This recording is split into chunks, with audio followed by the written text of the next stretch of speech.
I used the Living Well planner for the month of November to see if it would work for someone with ADHD. This month, the overwhelming consensus was you guys wanted to see the Living Well planner. So here it is. First up, we're going to go through what I think of the planner layout and if I think it's going to work. Then I will use it I've been doing like 3 weeks, and then I'll weigh in on my verdict, what was good, what was bad, what worked, what could be updated to make it better, all that kind of stuff. And then I give it away. Usually. There was one I did not give away because it was such trash. But that's besides the point. So first impressions of the Living Well planner. So the cover is like a nice solid cover. It's definitely going to hold up pretty well. I like the little corner details. That way, if you drop your planner, throw it in your bag, any of those kind of things, the corners aren't going to get all dinged up. Now, I am not a fan of the wire O binding. I find it doesn't hold up as well, and it makes it difficult to turn the page and the cover. So I ordered this one because I really liked the stripes. I'm not a huge fan of the flowers, but I'm not going to keep this and use it forever, so not a big deal. There is a folder on the inside cover. You could probably put like a couple sticker sheets or something in here. It is not very sturdy, and I don't know that would hold up for a full year of use. We have our promise, how to use your planner, long-term goals. So this is kind of like, this is the year that I will make blank a reality, and you fill it in. So this is the year that I'll do more, less, choose over. To do big things this year, I must do blank. Then you come over here and you have your long-term goals. So you have your big 3, and then it has room for personal, fun and recreation, health and fitness, home improvements, finance, and connect. It has a spot for you to put a motto statement and a word of the year. I am not going to fill any of this in. I am going to leave that blank. And if someone wins this and wants to fill it in, they can do that. We have important dates here. I do like this page. I think it's always good to have a spot to write in things like birthdays, anniversaries, important info. Personally, I would not put anything on this page because it's all in my phone and I don't really need it in my planner, but that's a personal preference kind of thing. And then we have a 2-page spread of a year at a glance. And I actually really like how this is set up. You've got lines, and then you have a spot they labeled big days with like 3 dots. So if you have like an important event, a birthday, something you really don't want to forget about, it kind of like sticks out on this little side column here. After that, we have a blank lined page and a divider, which is kind of like a laminated cardstock or something. It's got a quote on it, a little tab up here, and in the back, there are, let's see if I can get there, sticker sheets. So you can use the little flags to label them. You've got your month here. You've got some like decorative stickers and flags. And then you have your days of the week so that you can put them on your monthly spread. So you have labels. It's undated, but you have some labels. So really you just have to put the numbers in. But getting back to the actual month itself, it starts off with a monthly goals. So this matches the long-term goal page that we just looked at. And I just feel like there isn't a way to break the long term down into these monthly goals. Like, I guess I would have to do this in a notebook or a scratch paper or something like that.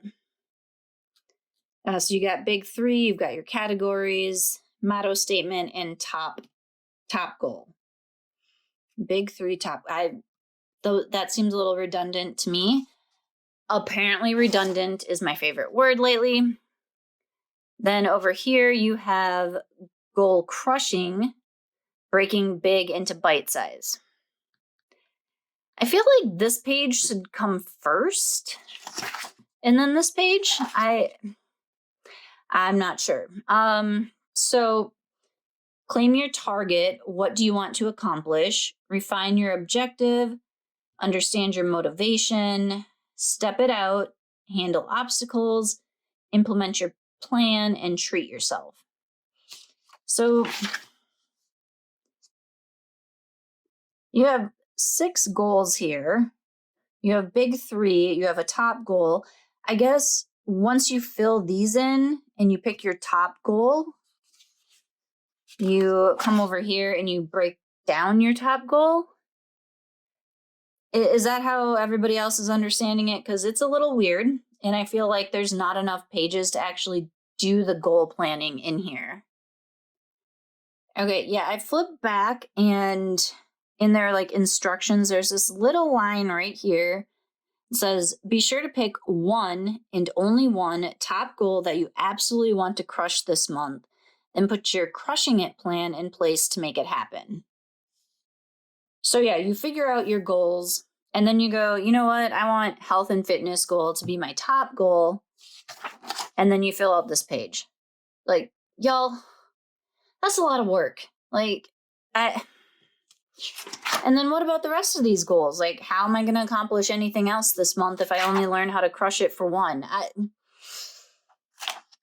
It just doesn't make any sense to me. I don't know. Let me know in the comments your thoughts on how living well handles the goals, because I don't like it. Anyway, let's move on before this video ends up being like 4 hours long. We have a project planning page, which looks pretty much like every project planning page I have ever seen. And we flip over to our monthly calendar, where again, you got the stickers in the back to put your days of the week across the top. So you could do a Sunday or Monday start, whichever you prefer. And this right here is why I tend to stay away from undated planners, because I hate filling in the numbers. I can guarantee you if I'm putting in the dates, I'm going to mess it up. All right, so you've got your monthly spread, you've got a notes column, and a spot right here for big days, which that's kind of cool. You can pull out like birthdays or appointments to make sure that you don't forget about them. And now we'll move on to our weekly plan. And I did count already, there are 4 weeks in each month. So if you have a 5-month week, you're going to have to decide, to put it into the next one. Or if you have a short one, you'll have an extra page. I feel like all planners that are undated should just give you 5 weekly spreads for every month and just make it like that. Same with like monthly calendars. If you don't know what month it's going to be, just give us the 5 here, because that usually makes it so. Or is it 6? I can't remember, but give us enough so that if like this is day 1, that we can fit day 31 on here. All right, that's my rant. Back to our weekly spread. So this is like an hourly and a vertical combined. So you have your hourly section that goes from 6 a.m. to 10 p.m. So that is more generous than most planners. Most of them are like 7 to 8 p.m., 7 a.m. to 8 p.m. But for this one, there are no half hours. It is just a line for each hour. Let me zoom you in a little bit so you can see that. So as you can see, we've got 6 p.m., 6 a.m. all the way through 10 p.m., but it's just a line for each hour. Then you have a spot for 3 must-dos and a little square down here for meal planning. Zoom back out a little bit. You have a list column. So I guess if you have to make a list about what you need to do that week, grocery shopping list, whatever, you can jot it down. And then you have this big days spot, and there's a spot for 6. And the big days, I really liked that on the monthly to pull out like important things. But to have 6 lines here, that's basically like saying every day but one is a big day. So I don't know. You could probably change this to something like habit tracking, like write a habit, put little dots for the days of the week, next habit, dots, so on and so forth. So that is the weekly spread. And we're going to flip ahead to the budgeting section. There are 3 budget pages in here. And this is a lot. Like, a lot. Like, just looking at this again is overwhelming me a lot. Okay, I zoomed in a little bit so you can get a little bit better of a view. So you have columns for expenses, estimated, spent, difference, and notes. No big deal there. But then you get 11 predetermined categories, and each of those categories has varying amounts of subcategories. I tried once having a ton of categories and breaking some down, kind of like this, and it just became too much. I couldn't keep track. I couldn't keep up with it. I had really wanted to see how much I spent on books or races, but I couldn't keep track of it, and I gave up. The most I can handle is about 10 categories.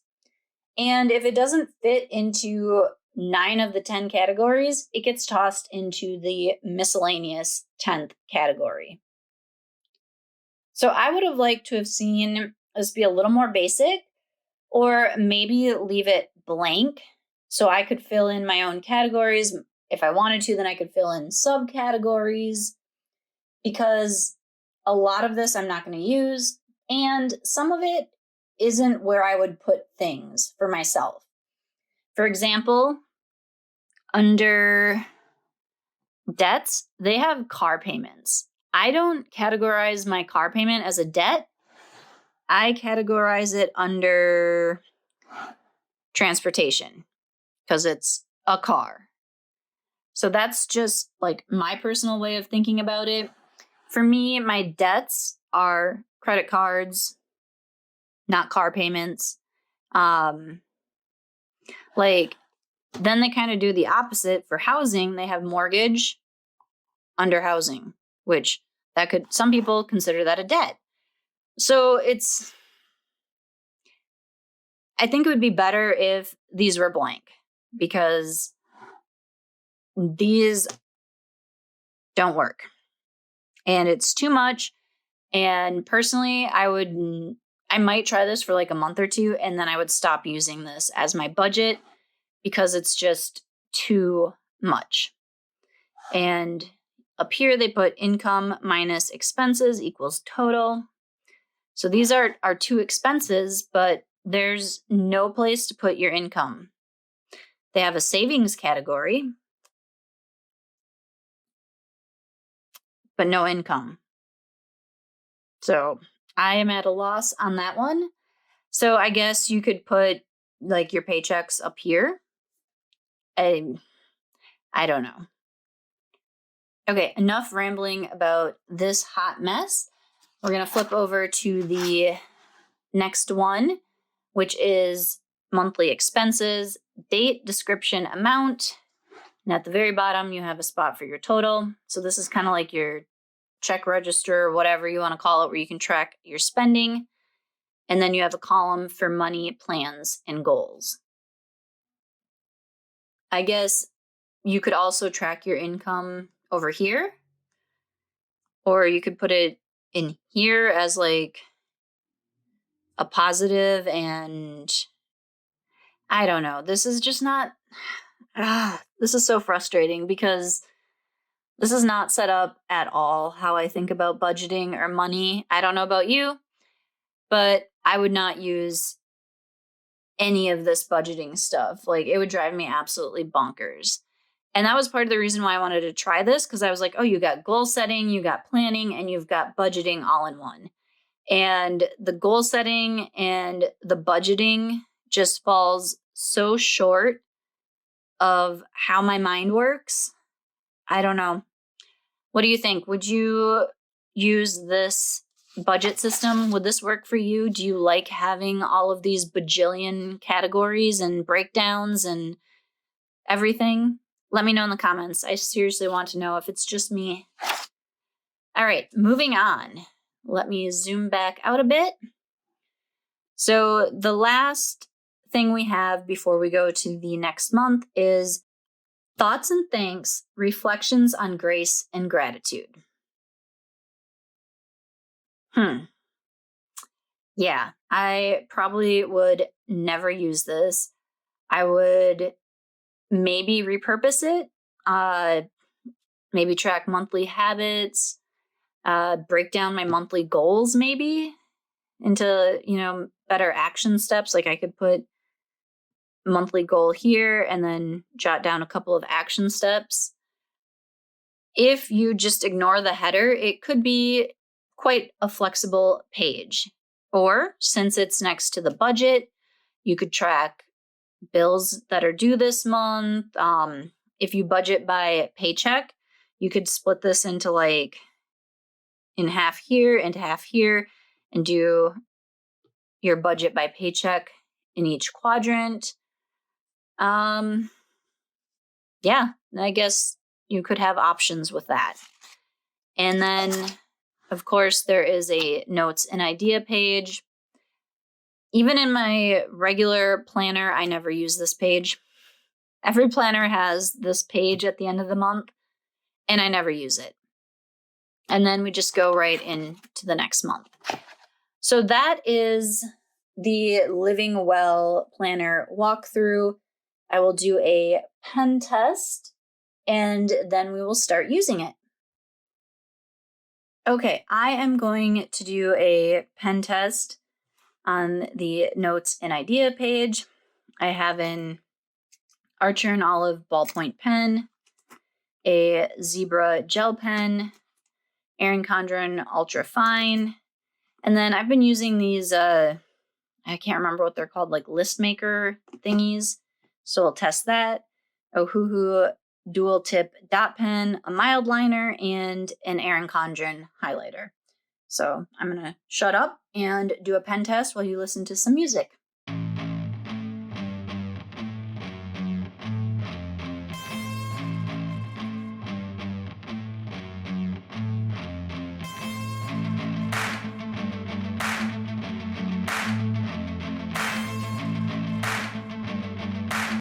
Okay, so there is the pen test. Now the first thing we'll do is see if any of these smear. No smear, but they all had time to dry. The paper is pretty smooth. There's no like tooth to it like Erin Condren.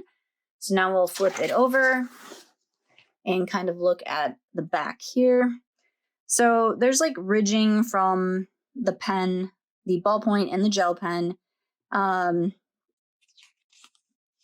There's maybe some faint shadowing from the ultrafine. There is some ghosting to almost like seeping through of the list maker and the dot marker, which I did very small, very light to a little bit bigger and darker, heavier handed. And then the highlighters, there's a little like bleed through. Oh yeah, bleed through, Jenna. That's what it's called. at the end of the highlighter. So that would have been the end where I stopped. So the ink kind of gathered there a little bit. But otherwise, there's a little bit of shadow for those. Not too bad. I mean, you're going to want to stay away from like these type of things in here. So probably other markers. But you should be fine with the little bit darker of highlighters because this is one of the darker mild liners that I use typically. And it looks like pretty much any pen, ballpoint, gel, these like fine liner type things, except for the list one, the marker part was fine. It was the circle part. So yeah, any like actual ink for writing is fine. Highlighter's fine, but these things to make lists will bleed through a little bit, which is a little disappointing because I like to make like little dots and check marks like on, probably on this hourly section, I would do something like that. But not exactly sure how I'm going to use this yet, but we will find out in the next clip. So stay tuned. I set up my November goals in my Moxie Life system and then tried to copy them over to Living Well. One thing I noticed was there's not a spot here for work. So if you have a business or you're an entrepreneur or whatever, this might not work as part of your business plan because there's no place really for business goals. I had to kind of put them on the side here. Or if you combine your personal and work planner into one, also probably not going to work. But overall, it's decent. It's nice that it has the big 3 up here, and then it does have a few categories that you can fit your goals into as well. And I did not use the motto statement. I didn't have one. You could also use that for other things. I guess I could have put my work goals there. So you could make this work if you use this for any kind of work and personal.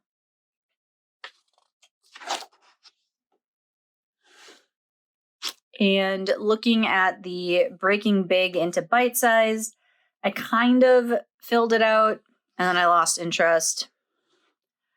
I did not have anything for project planning, so I left that blank. Here is my monthly spread. It is a very basic spread because I don't use my monthlies that often. It's mostly to help me plan each week. So I know what my big stuff is for the month, and then I can put it in more detail for the week. Moving ahead, this is the first week of November. I played around with washi, highlighters, and a stencil, and I actually think this layout could work. My only concern still is these times are hours, and there's not a lot of room for anything that's like a half an hour or 15 minutes, 45 minutes, what have you. But I played a little bit with like stencils. So this is times I'm in the office, work from home. There was times that I wanted to do the landscape conference.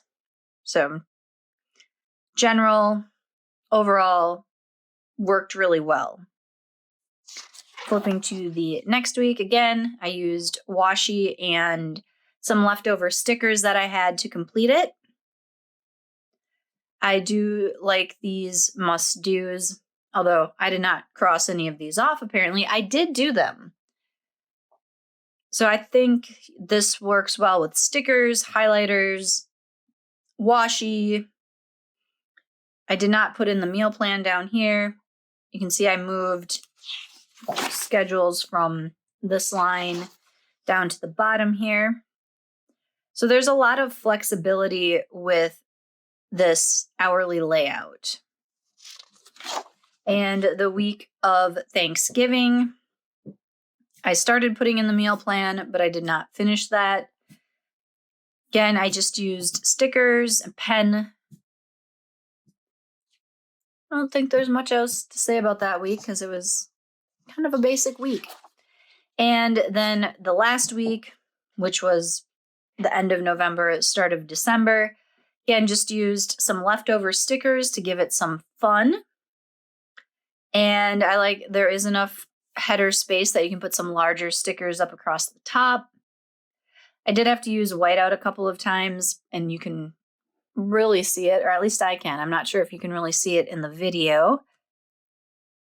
And I moved his work schedule back to that line.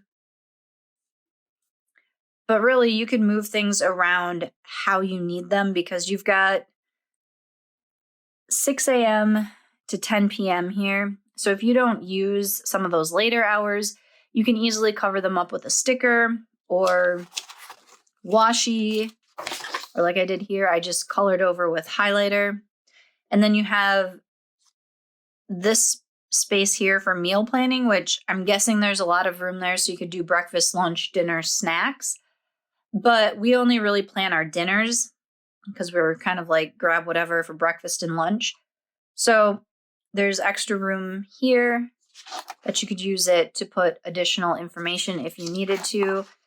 And the paper is thick enough that it doesn't really leak through. There is, a little bit of shadowing, but it's nothing horribly awful, like I couldn't plan this week because of it type stuff. So very, very flexible. And this is the extra week because, you never know how many weeks you're going to have in an undated planner.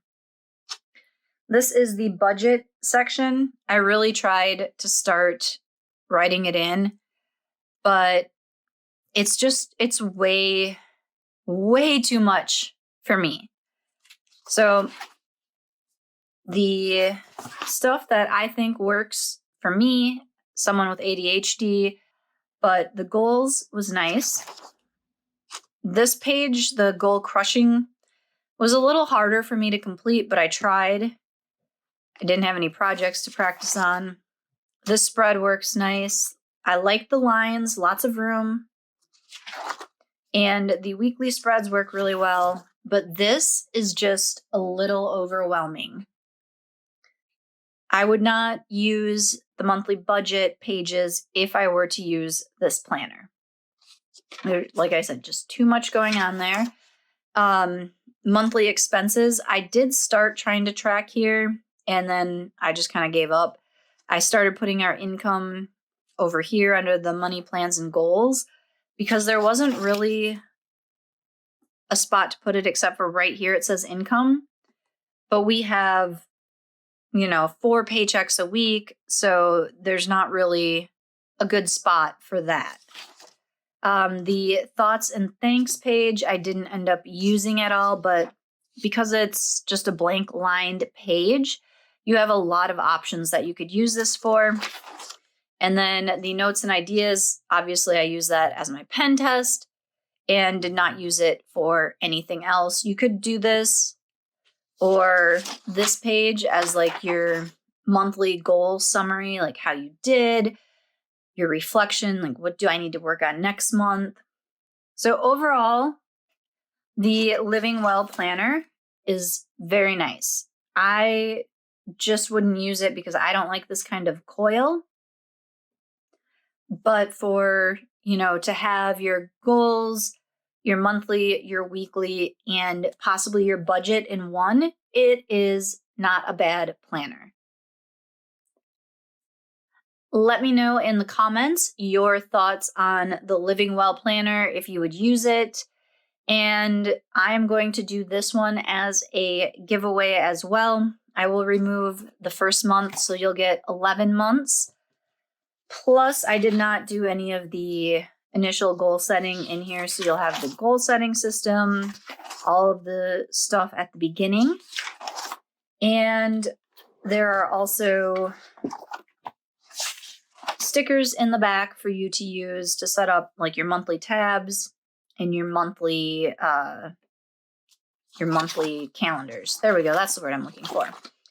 So if you want the Living Well planner, let me know in the comments what your favorite thing about the Living Well planner is, and I will pick a winner.